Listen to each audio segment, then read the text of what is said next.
सर्दियाँ शुरू होते ही हमारे गुलाब के पौधे की ग्रोथ रुक सी जाती है, पत्तियाँ पीली होकर गिरने लगती हैं और हमारा पौधा नई पत्तियाँ और फूल बनाना बंद कर देता है और हमारा प्लांट डोरमेंसी में जाने लगता है। और फरवरी में जैसे ही थोड़ा सा मौसम चेंज होना शुरू होता है तो हमारे पौधे की ग्रोथ फिर से शुरू होने लगती है। अगर आप चाहते हैं कि आपका प्लांट डोरमेंसी में ना जाए और सर्दियों में भी यानी जनवरी में भी ये अच्छी ग्रोथ करता रहे, उसमें अच्छी फ्लावरिंग होती रहे, तो उसके लिए आपको रोज़ प्लांट की किस तरह से देखभाल करनी है और उसे कौन कौन सी हम होममेड फर्टिलाइज़र दे सकते हैं अपने प्लांट की अच्छी ग्रोथ के लिए। आज की हमारी वीडियो इसी के बारे में होने वाली है। नमस्कार दोस्तों, मैं वंदना, मेरे चैनल पर आप सबका स्वागत है। सर्दियों में गुलाब के पौधे को डोरमेंसी में जाने से बचाने के लिए एक तो धूप बहुत ज़्यादा ज़रूरी होती है। यहाँ पर धूप आती हो कम से कम 2 से 4 घंटे की, आप अपने प्लांट को वहाँ रखें। लेकिन इन दिनों सर्दी और कोहरा बहुत ज़्यादा हो रहा है। हमारे यहाँ तो धूप बिल्कुल भी नहीं निकल रही और गुलाब के पौधे को आपको कभी भी शेड के नीचे या किसी सेमी शेड एरिया में रखने की ज़रूरत नहीं होती, क्योंकि बहुत ज़्यादा सर्दी और कोहरे की वजह से ये पौधा कभी भी मरता नहीं है। तो आप इसे खुले में ही रखें। यहाँ पर धूप तो ना सही, लेकिन कम से कम रोशनी तो ज़रूर आती ही हो। तो ऐसे में आप अपने पौधों को डोरमेंसी में जाने से बचाने के लिए पौधों में वाटरिंग बिल्कुल बंद कर दें और गमले की मिट्टी की कम से कम हफ्ते में एक बार गुड़ाई ज़रूर करते रहें। और जब आपके गमले की मिट्टी पूरी तरह से सूख जाए तभी आप उसमें वाटरिंग करें। और अगर आपके गमले की मिट्टी बहुत ज़्यादा गीली है तो उस वक्त आप उसमें किसी भी खाद का इस्तेमाल ना करें, क्योंकि इससे पौधे को नुकसान हो सकता है। और जब भी आपने अपने पौधों पर किसी भी खाद का इस्तेमाल करना है तो उससे पहले आप अपने गमले की मिट्टी की अच्छी तरह से गुड़ाई ज़रूर कर लें। और अगला काम जो आपने अपने गुलाब के पौधे पर करना है वो ये है कि जब भी आप अपने पौधे पर किसी भी खाद का इस्तेमाल कर रहे हैं तो उसी वक्त आपने अपने पौधे की थोड़ी सी काट छांट यानी कि प्रूनिंग ज़रूर करनी है। और जो आपके पौधे के फूल या फिर कुछ कलियां सूख चुकी हैं या मुरझा चुकी हैं उन्हें निकाल दें। और अगर कुछ ब्रांच भी सूख रही हैं तो ऐसी ब्रांच को भी निकाल दें। अगर आपके पौधे में कोई ब्लाइंड शूट ग्रो हो गई है तो उसे भी निकाल दें, क्योंकि ऐसी ब्रांच पर फ्लावरिंग नहीं होती और ये हमारे पौधे की बेकार में एनर्जी रहती है। और ब्लाइंड शूट के अलावा कुछ ऐसी भी ब्रांच आपके पौधे की हैं जिन पर बिल्कुल भी फ्लावरिंग नहीं हो रही, तो ऐसी ब्रांच को भी काट छांट करके निकाल दें। जितनी भी ज़्यादा आप अपने गुलाब के पौधे की काट छांट करते हैं उतनी ही ज़्यादा इसकी नई नई ब्रांच निकल के आती हैं और उतनी ही अच्छी इसकी नई ग्रोथ शुरू होती है। तो अभी हम बात करते हैं कि हमने इस प्लांट को कौन सी होममेड फर्टिलाइज़र देनी है। तो वो है ये लकड़ की राख। ये लकड़ की राख बिल्कुल फ्री की खाद है। ये फर्टिलाइज़र सर्दियों में बहुत ही आसानी से हमें मिल जाती है। इस फर्टिलाइज़र को एक बार आप बनाकर पूरी साल के लिए स्टोर करके रख सकते हैं।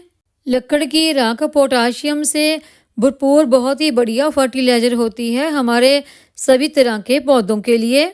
गुलाब के पौधों के लिए तो ये लकड़ की राख बहुत ही ज़्यादा फ़ायदेमंद होती हैं, क्योंकि इसमें पोटाशियम के साथ साथ कैल्शियम की भी भरपूर मात्रा पाई जाती है, जो हमारे पौधों की नई ग्रोथ के लिए बहुत ही अच्छी रहती है। लेकिन अगर आप इस फर्टिलाइज़र को गुलाब के पौधों पर इस्तेमाल कर रहे हैं तो 1 महीने में 1 चमचा ही इसका इस्तेमाल करें, क्योंकि गुलाब के पौधे को एसिडिक मिट्टी ज़्यादा पसंद होती है। और राख की नेचर बिल्कुल भी एसिडिक नहीं होती बल्कि क्षारीय होती है। राख अलग अलग तरह की आती है, लकड़ की राख, कोयले की राख या फिर पत्ते जलाकर उनकी राख या फिर गोबर के उपलों की राख। और हमारे पौधों के लिए कौन सी राख सबसे बेस्ट होती है, तो लकड़ से बनी राख हमारे पौधों के लिए सबसे ज़्यादा फायदेमंद होती है। लकड़ की राख में इंसेक्टिसाइड और फंगिसाइड के गुण भी पाए जाते हैं। अगर आपके पौधों पर या पौधों की मिट्टी में कोई कीड़े लग गए हैं या कोई फंगस का अटैक हो गया है तो ये उसको भी दूर करती है। आप इसका इस्तेमाल गमले की मिट्टी में भी कर सकते हैं और पौधों की पत्तों पर या कलियों पर कीड़े लगने पर वहाँ पर भी इसका छिड़काव कर सकते हैं और दूसरे दिन आप इसको तेज़धार पानी से छिड़काव करके धो दें। इससे पौधों की पत्तियों पर और कलियों पर लगे सारे कीड़े दूर हो जाएंगे। इस नेचुरल फंगीसाइड और इंसेक्टिसाइड का इस्तेमाल आप अपने सभी तरह के पौधे, चाहे वो फूल वाले, फल वाले या फिर सब्जियों वाले हो, सभी पर इस्तेमाल कर सकते हैं।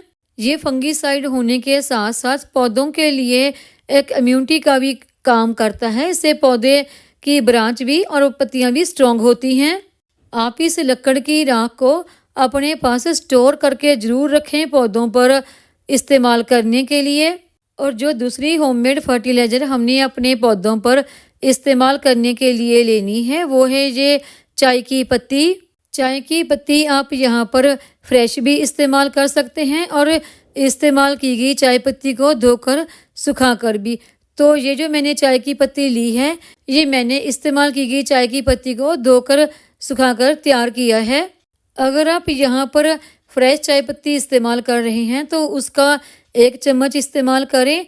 अगर इस्तेमाल की गई चाय पत्ती डाल रहे हैं तो उसका 2 चम्मच इस्तेमाल कर सकते हैं। चाय की पत्ती का जो नेचर है वो एसिडिक होता है जो कि हमारे गुलाब के पौधों के लिए बहुत ही फायदेमंद रहता है और राख के साथ मिलकर ये हमारे पौधों के लिए और भी ज़्यादा पावरफुल फर्टिलाइज़र बन जाती है। चाय की पत्ती में भरपूर मात्रा में नाइट्रोजन होता है।